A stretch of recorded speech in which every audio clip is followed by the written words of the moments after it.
For me, being a farmer and grower and seller of local food, the biggest challenges for us are availability, making sure we get the price right, and just sheer amounts of volume. We don't have enough farmers and growers, certainly in our county, certainly in the UK, so we need more farmers and growers. Once we can get availability up and we can get the price down, we can really start driving on. Initiatives that happen in schools, in local communities that start filling the gaps are absolutely key, but the challenge is let's get the volumes up, the prices down and get more production. The biggest problem with producing or local food is the availability of it. You can't always get the produce that you want when you want it, and you can't always get it to be able to sell at an affordable price for people that's going to make them want to buy local produce as opposed to buying it from somewhere else. The challenge is to try and convince people that it's far better to buy your local produce, support your local producers, and help the economy around you locally. The biggest problems associated with local food are again the seasonality, and once the sprouts have disappeared, for example, after December, there is the so-called hungry gap before you start to get fresh produce coming in the spring. I try to grow a lot of stuff that we can store. Potatoes and winter squashes store right the way through until March, April, even May. Another problem is the seasonality of fruit.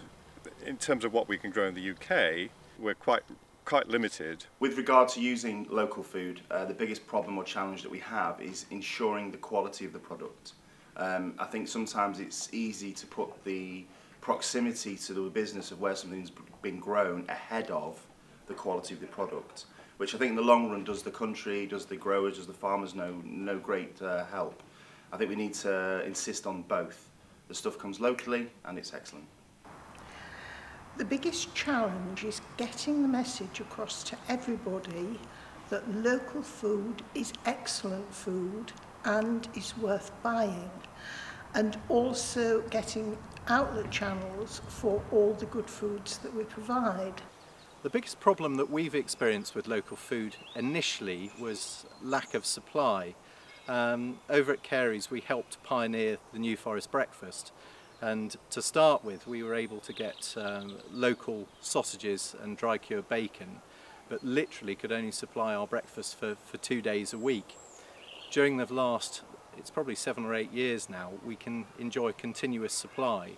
So those were our biggest challenges initially, and also some of the produce, I suppose, isn't always available when it's most convenient, but it forces the chefs into being more creative when they have a glut of something to use. And again, our vegetable patch here is an example where we've had so many courgettes this year, we've really not known what to do with them. So we've got huge amounts of chutney and piccalilli, etc. for the winter months, which is very useful. So the biggest challenge initially was maintaining supply, but the bigger the sort of story grows locally, then the easier it's become.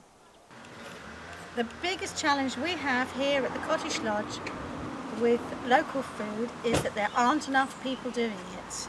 We'd love more people to do it, more farmers, so that we can buy a broader range of products.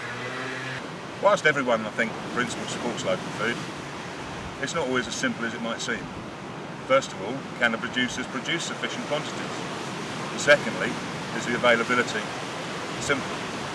You go to many shops nowadays, and particularly in our village, and I talk to a lot of the guys here, and they're very keen to support local producers.